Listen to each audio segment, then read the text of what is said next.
White ஹவுஸில் Trump தலைமையில் நடந்த கூட்டம், இப்போ நேற்று கூட்டம் நடந்திருக்கு. ஸோ அந்த கூட்டத்தில் வந்த முடிவு இந்த சமாதானத்துக்கு ரொம்ப முக்கியமாக இருந்தது வந்து சிரியா, எகிப்து, துருக்கி இவங்கெல்லாம் சேர்ந்து இது ஒப்பந்தம் சொல்லி போட்டிருக்காங்க. முன்னாடி 13 நாள் தொடர்ந்து அடித்தாங்க. இப்போ 14 நாளைக்கு தொடர்ந்து தாக்குதல் பண்ணுறதுக்கு அங்கே அந்த செனட் கூட்டம் அப்ரூவல் கொடுத்துருக்கதா சிஎன்எல்ல வந்து வந்திருக்கு செய்தி. ஈரானில் கிட்டத்தட்ட 10-12 லொக்கேஷன், அந்த 10-12 லொக்கேஷனும் மக்கள் வாழ்கிற இடம் இல்லை. ஆனால் அதில் வந்து ஈரானோட மொத்த பொருளாதாரத்தையும் சிதைக்கும். ஒரு ஆயில் ஃபீல்டை இங்கே அடிச்சாங்க, கார்கு அடிச்சாங்க வச்சுங்களேன். கார்கு அடிச்சா 14-15 இடத்த நோட் பண்ணி வச்சிருக்காங்க. இங்கே கத்தாரில் இருக்கக்கூடிய அந்த ராஸ்லஃபான இன்னொரு இடம், அப்புறம் குவைத்தில் இருக்கிற 2 முக்கியமான ஆயில் ஃபீல்டு. இதுக்கு முன்னாடி ஆயில் ஃபீல்டில் பெருசாக அடிக்கல, கொஞ்சம் லேஸ் அடிச்சாங்க, பெருசாக அடிக்கல. இப்போ வந்து முழுசாக அடிச்சு காலி பண்ண போகிறோம். உங்கள் சத்யாவில் இப்பொழுது ஆடி அதிரடி தள்ளுபடி. மெரிபா பன்னீர் சோடா, ஐ ட்ரஸ்ட் மெரிபா. ஆச்சி மசாலா, எந்த சமையலும் ருசி தேடும் ரகசியம். 20 ரூபாய். ரிஃப்ளெக்ட் வாய்ஸ் நேயர்களுக்கு வணக்கம். இன்றைய சிறப்பு நேர்காணலில் நாம் சந்திக்கின்ற சிறப்பு விருந்தினர் உலக செய்தி பகுப்பாய்வாளர் கசாலி அவர்களை வரவேற்று நிகழ்ச்சிக்குள் செல்வோம். சார் வணக்கம். வணக்கம் sir. Sir, America, Iran, Israel போர், இதனுடைய அப்டேட்களை நம்ம தொடர்ந்து கொடுத்துட்டு வரோம். இப்போது சில 2-3 நாட்களாக அதை பற்றிய செய்திகள் கொஞ்சம் குறைவாக இருக்குது, வெளியில் ஊடகங்களில் வருது. இப்போது ஆனால் இன்னொரு பக்கம் சமூக வலைதளங்களில் பார்க்கும்போது இன்னும் தாக்குதல் தொடர்ந்துட்டு இருக்கிற மாதிரி தான் சோஷியல் மீடியாலையும் பார்க்க முடியுது. இப்போது அந்த போருடைய கட்டம் என்னவாக இருக்குது சார்? சரி, இப்போ நீங்கள் 2-3 நாள் அமைதியாக சொன்னீங்கல்ல, அமைதி வந்து வாஸ்தவம் தான். ஏன்னா 3 நாளைக்கு முன்னாடி தான் இவங்க வந்து ரிட்டாலியேஷன் இல்லாமல், அதாவது பதில் தாக்குதல் இல்லாமல், யார் நம்ம ஈரான் ப்ரீஎம்ப்டிவ் ஸ்ட்ரைக் சொல்லி முன்கூட்டிய தாக்குதல் அது பண்ணாங்க. ஒரு 4 நாளைக்கு முன்னாடி, அது நம்ம என்ன தெரியும், அதெல்லாம் பேசியாச்சு. அதுக்கப்புறம் அதுக்கு பதிலாக தான் அமெரிக்கா ஒரு ரவுண்டு அடித்தாங்க, அடிச்சுட்டு அமைதியாக இருக்குது. அப்போ என்னென்னா அடுத்த கட்டம் என்ன அப்படின்னு ஒரு விஷயம் இருக்கு இல்லையா, அதில் வந்து எப்படி நம்ம வந்து பிரிக்கலாம் அப்படின்னு, அந்த கட்டத்தை பிரிக்கலாம்னா, அமெரிக்கா அவங்களுடைய அந்த பென்டகனில் இருக்கிற அந்த டீம் அவங்க பேசுனது ஒயிட் ஹவுஸில் ட்ரம்ப் தலைமையில் நடந்த கூட்டம், இப்போ நேற்று கூட்டம் நடந்திருக்கு. ஸோ அந்த கூட்டத்தில் வந்த முடிவு, ஓகே, அதை பேஸ் பண்ணி ஈரான் வந்து என்ன பொசிஷனில் இருக்குது. அதுக்கப்புறம் இது வந்து அமெரிக்காவிலேருந்து லீக்கான அனௌன்ஸ்மெண்ட்டு, அதாவது அமெரிக்கா நேரடியாக அனௌன்ஸ் பண்ணலை, என்னென்ன அடிக்க போகிறோங்கிறதெல்லாம் அனௌன்ஸ் பண்ணலை. அது போக ரொம்ப முக்கியமாக அமெரிக்காவோட ட்ரூப்ஸ் இருக்காங்கல்ல, அவங்கெல்லாம் ஒவ்வொரு நிலைகள்லேருந்து வெளியே கிளம்பிட்டு இருக்காங்க. அதாவது இப்படி கிளம்பிட்டு இருக்குது எப்படி என்ன கணக்கில் வரும் அப்படின்னா, அவங்க பயந்து போகிறாங்கன்ற கணக்கில் வரவே வராது. தன்னோட ட்ரூப்ஸை பூரா வெளியேற்றிட்டு பயங்கரமாக வந்து அங்கே போட்டு தாக்குவாங்க. திருப்பி தாக்குறாங்கன்னா அவங்க ட்ரூப்ஸை வந்து கொல்லப்பட மாட்டாங்க. ஏற்கனவே அஃபிஷியலாக என்ன வந்திருக்கு, ஐஆர்ஜிசி வந்து ரிலீஸ் பண்ண வீடியோவில் 600 பேருக்கும் மேற்பட்ட அமெரிக்க வீரர்கள் இறந்து போனதை காமிச்சிருக்காங்க. ஆனால் ஏற்கனவே இவங்க சொல்கிறதுக்கு முன்னாடியே நமக்கு வந்த தகவல் என்னென்னா 1000 பேருக்கு மேற்பட்ட அமெரிக்க வீரர்கள் வந்து இறந்து போயிருக்காங்க. அதில் முக்கியமான 4 இடம், ஒன்று எர்பில், அப்புறம் சில இடங்களில் இருக்கக்கூடிய ஈராக், அதுக்கப்புறம் குவைத்தில் பெரிய அடி வாங்கினாங்க, அப்புறம் இங்கே வந்து பஹ்ரைன், அப்புறம் ஜோர்டான். இந்த 4லேயுமே சரியான அடி வாங்கியிருக்காங்க. வாங்கினா கூட்டமாக செத்து போயிருக்காங்க. இதில் இன்னும் பெரிய அளவுக்கு கூட்டம் வந்து இங்கே இருந்தது இதில் கத்தாரில், அதில் கொஞ்சம் பேர் வந்து அதில் வெளியே போயிட்டாங்க. ஸோ இந்த சிச்சுவேஷனில் என்ன அப்படின்னு அங்கே பேசுனது. அப்போ ஈரான் யுக்ரைன் சம்மந்தப்பட்டது என்ன, ஏன்னா இது என்ன யுக்ரைன் வந்து அடித்தாங்கல்ல, அதுக்கு வந்து நான் ரிட்டாலியேட் பண்ணியே தீர்வுன்னு சொன்னோன்னா அவங்க வந்து கெஞ்சினாங்க. ஒரு 3 நாளைக்கு முன்னாடியே செய்தி வந்துச்சு, Zelensky is begging Iran, okay, not to retaliate, not to revenge அப்படின்னு மாறிச்சு. அப்போ நம்ம ஃபஸ்ட்டு என்ன இங்கே பேசணும் அப்படின்னா, நம்பர் 1 ஹர்மோஸ் என்ன பொசிஷன் அப்படின்னா, 2 சைனா கப்பல் அமெரிக்கா பிளாக்கேடை தாண்டி வெளியே போச்சு முந்தா நாள், ஓகே. 20 கப்பல் ஈரான்லேருந்து இப்போ வெளியே இவங்களுடைய ஹர்மோஸை தாண்டி போன அந்த கப்பலை அமெரிக்கா பிளாக்கேடு வந்து எச்சரிக்கை பண்ணி திருப்பி பண்ண வச்சாங்க. இது 2வது விஷயம். அப்புறம் இன்னொன்று, இப்போ கரண்ட்டில் எப்படின்னா, இங்கே வந்து ஹர்மோஸில் வந்து ஈரானோட பகுதியில் போன கப்பலுக்கு அது போகாமல் இந்த ஓமான் சைடு இருக்கு இல்லையா, அந்த போன கப்பலை இன்றைக்கி காலையில் தாக்கியிருக்காங்க. அந்த சைட்லேயே போகாதீங்க, எங்களை மீறி எங்கேயும் போகக்கூடாது, இந்த மொத்த ரீஜனுக்கு நாங்கள் தான் அப்படின்ற மாதிரி அந்த போன கப்பல் வந்து எந்த நாட்டு கப்பல் எனக்கு இன்னும் கரெக்டாக தெரியல, நான் வந்து இந்த டேட்டா எடுத்ததில் நான் வரல. ஒருவேளை யுஏஇ கப்பலாக இருக்கலாம், வேறு கப்பலாக இருக்கலாம். அது வந்து ஓமான் சைடில் ஹர்மோஸ் இருக்கு இல்லையா, ஓமான் சைடு வெளியே போனது தாக்கியிருக்காங்க. இது 3வது. பாபல் மந்திப் வந்து ஸ்டில் அது வந்து க்ளோஸ் ஆயிருக்கு அப்படிங்கிறது, அதாவது க்ளோஸ் ஆயிருக்கு ஃபார் சவுதி அரேபியா. மற்றதுக்கெல்லாம் போய்கிட்டு இருக்கு. பட் நம்பர் ஆஃப் ஷிப்ஸ் வந்து ரொம்ப ரொம்ப குறைஞ்சிருச்சு. ஓகே, இது வந்து 5வது. ஸோ இந்த இதுக்கப்புறம் வந்து ஈரான் அனௌன்ஸ் பண்ணியிருக்கிறது என்ன அப்படின்னா, இங்கே வந்து இனிமேல் ஒரு தாக்குதல் என்ன நடந்தாலும் மொத்த ஜலசந்திகளும் நாங்கள் க்ளோஸ் பண்ணுவோம். மொத்த ஜலசந்தின் என்ன, ஒன்று ஹர்மோஸ் அவன் கண்ட்ரோலில் இருக்குது, 2வது பாபுல் மந்திப் வந்து கிட்டத்தட்ட அவன் கண்ட்ரோலில் இருக்குது, 3வது வந்து சூயஸ் கால்வாய். சூயஸ் கால்வாயோடு என்ட்ரி வந்து செங்கடல், எக்ஸிட் வந்து மத்திய தரைக்கடல். அப்போ மத்திய தரைக்கடல் வரைக்கும் அடி பண்ணுறாங்க. அந்த மத்திய தரைக்கடல் அடிக்கிறதுக்கு இவனுக்கு வந்து உரிமை இருக்கா ஈரானுக்கு அப்படின்னு கேட்டால் கொஸ்டின் மார்க், உரிமை இல்லை. ஆனால் அதே நேரத்தில் இது ஹர்மோஸ் பக்கத்தில் வந்து அமெரிக்கா கப்பல் நிறுத்திக்கிட்டு அடிக்கிறதுக்கு அவனுக்கு உரிமை இருக்கா அப்படின்னு உரிமை இல்லைல்ல. அதே உரிமை அமெரிக்காவுக்கு என்ன உரிமை இங்கே இருக்கோ அதே உரிமை எங்களுக்கு அங்கே இருக்குது அப்படின்னு கொண்டு வர்றாங்க. இது வந்து 5வது முக்கியமான ஒரு செய்தி. இன்னொரு விஷயம் என்னென்ன சார், இது ஒரு பக்கம் இருக்குன்னா இன்னொரு பக்கம் ஈரான் மீது தொடர் தாக்குதல் நடத்துவதற்கு 14 நாட்கள் தொடர் தாக்குதல் நடத்துவதற்கு சில திட்டமிடுறது மாதிரியான செய்திகளும் கசியவிடப்படுது. அது எந்த அளவுக்கு உண்மையான? ஆமாம், அது வந்து எப்படின்னா அஃபிஷியலாக வந்து அவங்க அது கேட்கும் போதே நீங்கள் வந்து இவங்க வந்து ஈரானுக்கு வந்து நாங்கள் எவ்வளவோ சான்ஸ் கொடுத்து பார்த்துட்டோம் பேச்சுவார்த்தைக்கு. அவங்க பேச்சுவார்த்தைக்கு வர்ற மாதிரி இருக்காங்க, they are very bad people அப்படின்னு சொல்லி அவர் வழக்கமாக சொல்லுவார்ல. No they are very bad people, no they don't deserve for peace. அந்த மாதிரி எல்லாம் பேசிட்டு என்ன சொன்னாலும் வந்து நம்ம சொல்கிறத கேட்கவே மாட்டுறாங்க. கழுத்தை கூட நான் லேசாக அறுத்துக்கிறேன்றான், கழுத்தை காமிக்க மாட்டுறாங்க அப்படின்ற மாதிரி அது. ஓகே, ட்ரம்ப் சொன்னது அப்படி சொல்லி இவங்க அதனால் நாங்கள் வந்து தாக்க போகிறோம். சரி, நீங்கள் வந்து தாக்க போகிறது வந்து இந்த மாதிரி பப்ளிக் பிளேசஸ், அதுக்கப்புறம் அவருடைய இன்ஃப்ராஸ்ட்ரக்சர் இதெல்லாம் தாக்க போகிறேன்னு சொல்லுவீங்களா, உண்மையாக அப்படின்னா இடணும் அப்படின்னா பெருசாக தாக்க போகிறாங்கன்னு அர்த்தம். 14 நாள் முன்னாடி 13 நாள் தொடர்ந்து அடித்தாங்க. இப்போ 14 நாளைக்கு தொடர்ந்து தாக்குதல் பண்ணுறதுக்கு அங்கே அந்த செனட் கூட்டம் அப்ரூவல் கொடுத்துருக்கதா சிஎன்எல்ல வந்து வந்திருக்கு செய்தி. எப்போவுமே சிஎன்எல் வந்தால் அவங்க கிடக்காங்க தப்பு தப்பாக சொல்கிறாங்க அப்படின்னு சொல்லி இவர் வந்து எப்போவுமே சிஎன்எலுக்கு வந்து எதிராக தான் இருக்கும். வால் ஸ்ட்ரீட் ஜேர்னல் வந்து ஒரு மாதிரி கொஞ்சம் ரெண்டுக்கு இடையில பண்ணுவாங்க. நியூயார்க் டைம்ஸ் அப்படி இல்லை, அது வேறு மாதிரி. அப்போது இந்த மாதிரி இடத்துல இப்போ பிபிசி பார்த்தீங்கன்னா அமெரிக்காவோட பப்பட்டாக தான் இருப்பாங்க. கிட்டத்தட்ட நம்ம இங்கே இருக்கக்கூடிய யூரோப்பியன் யூனியனாக இருக்கட்டும், அமெரிக்காவாக இருக்கட்டும், இதுக்கு சாதகமாக தான் பிபிசி போடுவாங்க. எங்கேயாவது அங்கே ஒன்று இங்கே ஒன்று வேறு வழி இல்லாமல் தான் ஆமாம் ஈரான் வந்து ரொம்ப கொஞ்சம் அடிச்சுட்டு இருக்காங்க அப்படின்னு எல்லாரும் சொன்னதுக்கப்புறம் அவங்க சொல்லுவாங்க, பெருசாக டீட்டெயிலாக சொல்லுவாங்க. ஸோ பிபிசி வந்து முழுசாக நம்ப முடியாது. ஆனால் இதில் வந்ததில் சிஎன்என் வந்தது அவங்க பக்கத்தில் இருக்கிறாங்க, லீக்கான விஷயம் கிடைக்கும்ல, கிடச்சி 14 நாள் யுத்தம். அந்த யுத்தத்தில் என்னென்ன லொக்கேஷனை தாக்க போகிறோம் அப்படின்னு மேப் வரைக்கும் போட்டிருக்காங்க. அதில் என்னென்ன லொக்கேஷன்னா இங்கே ஈரானில் கிட்டத்தட்ட 10-12 லொக்கேஷன். அந்த 10-12 லொக்கேஷனும் மக்கள் வாழ்கிற இடம் இல்லை. ஆனால் அதில் வந்து ஈரானோட மொத்த பொருளாதாரத்தையும் சிதைக்கணும். மொத்த பொருளாதாரம் என்ன, அவங்களோட மேஜர் பொருளாதாரம் என்ன, ஆயில். அந்த ஆயிலில் வந்து இப்போ நீங்கள் பந்தர் அப்பாஸ் ஆல்ரெடி அடி வாங்கியிருக்கு. இன்னும் திரும்பவும் பந்தர் அப்பாஸில் ஸ்டோரேஜ் டேங்கிங்லாம் இருக்கான்னு பெருசாக அடிக்கலை. இப்போது எல்லாத்தையும் குறி வச்சு அங்கே ஆயில் ஃபீல்டை வந்து நாசப்படுத்துவோம், ஸ்டோரேஜ் டேங்க் அடிப்போம். ஓகே, அதுக்கப்புறம் ரிஃபைனரி இது இருக்கு இல்லையா, அதை பூரா அடித்து தாக்குவோம்.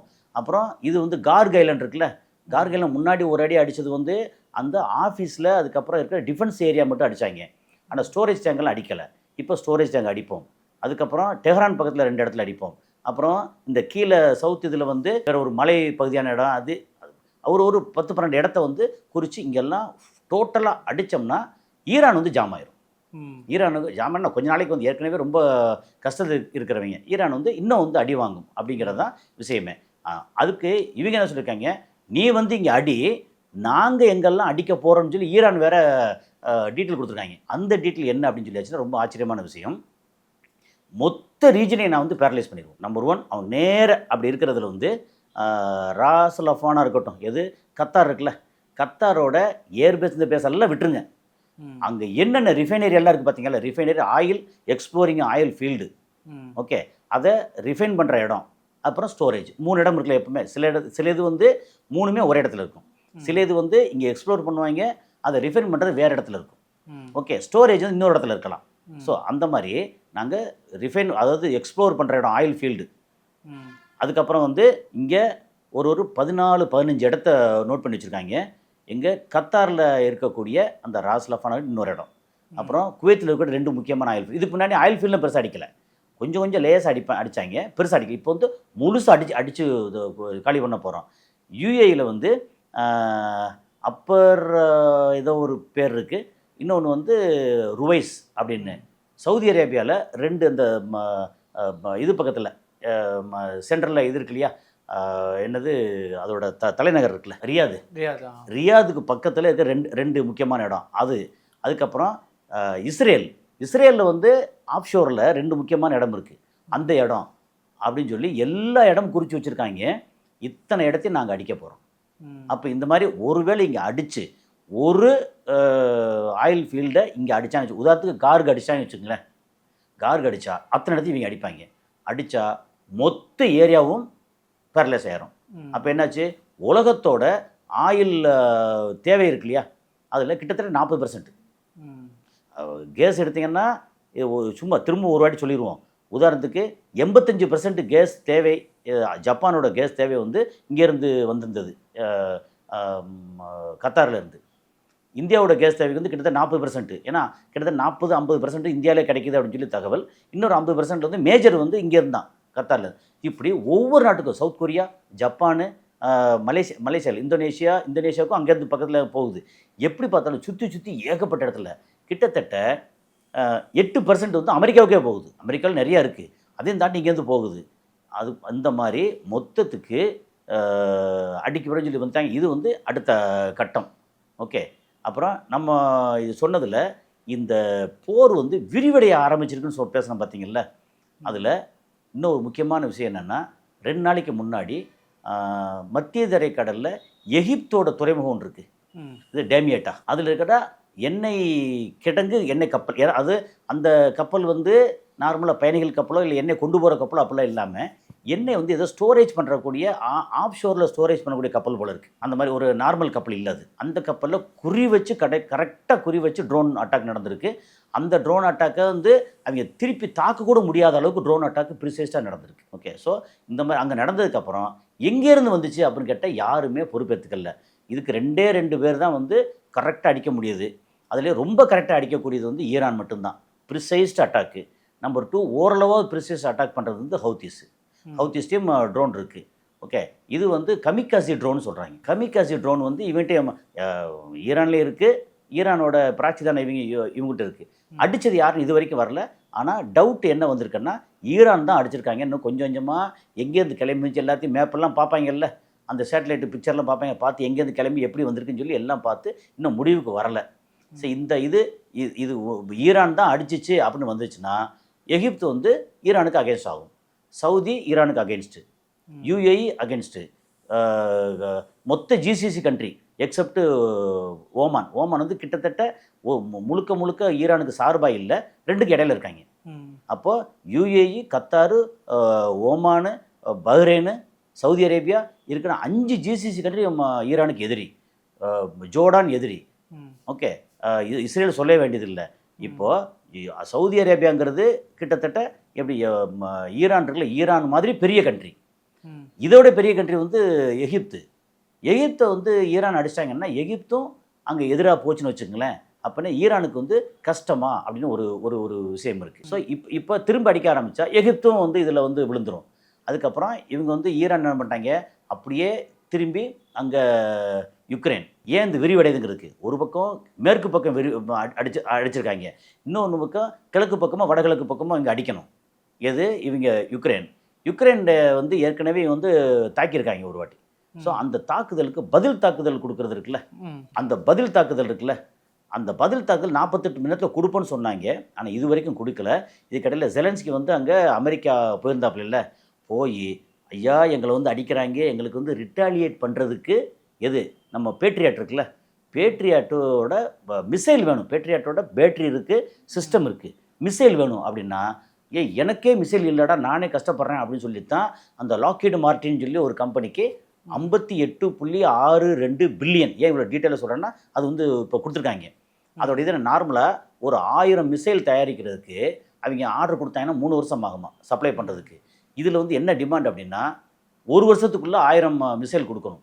ஆல்ரெடி அதான் சார், இப்போ இது ஒரு பக்கம் இருக்குன்னா, இது போர் விரிவடையுது, இது ஒரு பக்கம் இருக்குன்னா, இன்னொரு பக்கம் இஸ்ரேலுக்கும் காசாக்கு இடையில ஒரு ஒரு ஒரு ஒரு ஒப்பந்தம் ஏற்படுவதற்கு வாய்ப்பு இருக்கு அப்படின்னு சொல்லப்படுறாங்கல்ல. ஏன்னா இந்த போர் வந்து என்னதான் வந்து ஈரான் இப்போ இந்தியாவை பொறுத்த வரைக்கும் பா அதாவது காஷ்மீர்னு ஒன்று இல்லைன்னா இந்தியா பாகிஸ்தான் இல்லை, பிரச்சனை கிடையாது. இல்லை இப்போ இஸ்ரேலுக்கும் ஈரானுக்கும் அதாவது பாலஸ்தீன் ஒன்று இல்லைன்னா இது ரெண்டுத்துக்கு இடையில பிரச்சனை இருக்காது. இந்த போருடைய மையமான ஒரு அரசியல் ஆரம்ப புள்ளியே தான். அதுக்குள்ள ஒரு ஒப்பந்தம் வரதா சொல்றாங்களே, அதுல எந்த அளவுக்கு உண்மை நிலை இருக்கு? அல்ல, உண்மை நிலைன்னு கேட்கும்போதே தெரிஞ்சிருச்சு அது பொய்யா இருக்கு உண்மை. ஆனால் என்னன்னா அமெரிக்காவில இருந்தால் தகவல் அது அவங்க கொடுத்த இது வந்திருக்கு. ட்ரம்ப் பேசியிருக்காரு.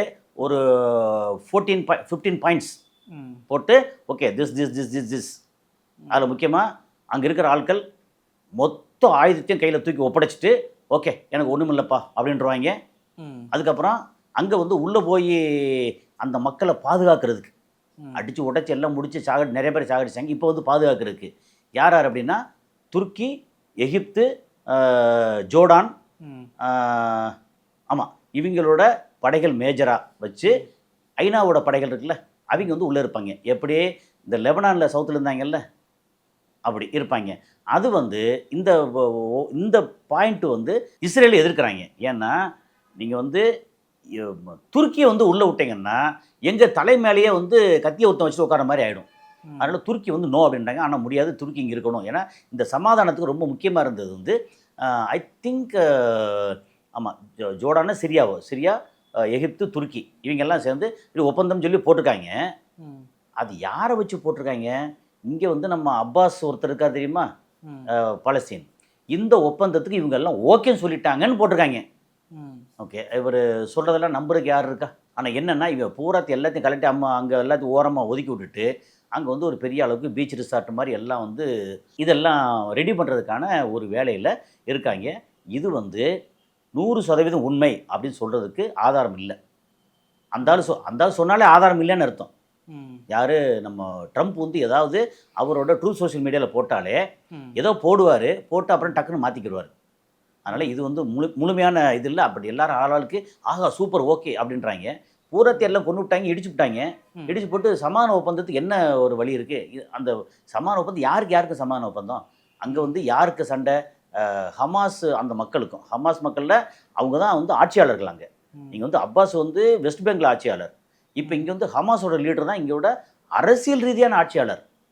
ஓகே, யாரோ சின்னான்னு ஒருத்தர் இருந்தார் இல்லையா, அந்த மாதிரி ஒரு அரசியல் ரீதியான ஆட்சியாளர் ப்ளஸ் படைப்பிரிவு வேறு.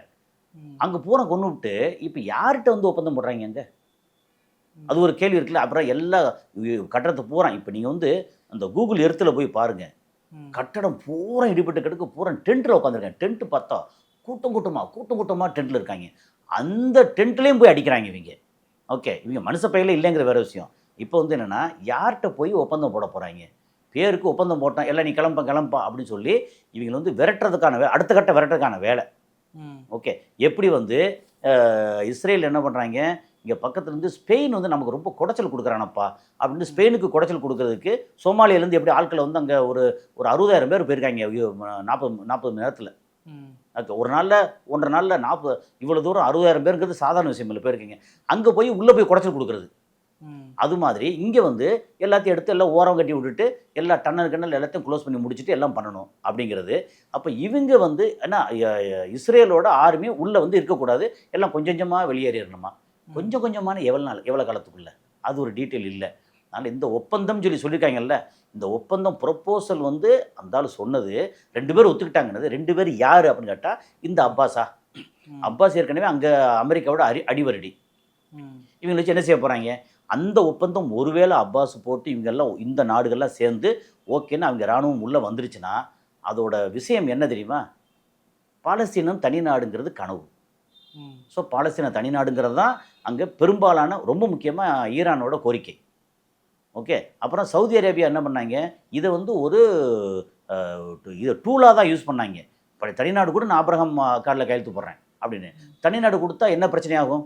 தனி கொடுத்துட வேண்டியதான் நினைப்பாங்கல்ல, என்ன பிரச்சனையாகும்? ஈரான் வந்து அங்கே எம்பசி வைப்பாங்க, சைனா எம்பசி வைப்பாங்க, ரஷ்யா, இந்தியா எல்லாம் எம்பசி வைப்பாங்க.